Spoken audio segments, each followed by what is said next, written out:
but a sense of flexibility, maybe that I'm not kind of um that I have a sense of where I think, given our previous conversations, it will be useful to us to go, but I don't know unless you confirm. So Mm.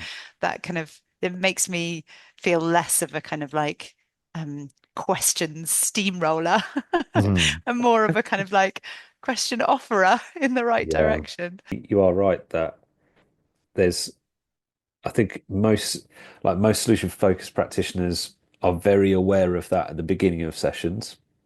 I think part of the training that a lot of us receive makes us very aware at like the beginning of sessions. Okay, we're taking this not knowing position, and the only way for us to know where to take this conversation is to ask the client, what are your best hopes? What are your desired outcomes? What do you want to get out of this? Um, but then arguably, it is useful to kind of to be thinking more about remembering that and keeping that in mind as the session goes on. And remembering that maybe the direction that the client wants to take the conversation in, will take some twists and turns and change. Uh, and there is a danger of becoming a steamroller, isn't there? There's a danger of getting that first point of direction. If the client says, right, I want to be, I don't know, more confident in maths or something, and then just steamrolling ahead with an hour of questions about that, and never pausing just to check, is this still useful? Is there something else you want to talk about instead?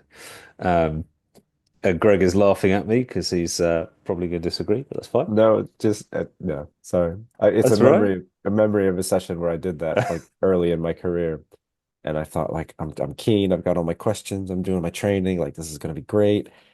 And I got to the end, and what made it more embarrassing was like I had colleagues observing me, and so yeah, we got to that point, and it was asking them, checking in at the end of the session. We'd finished, we'd wrapped up.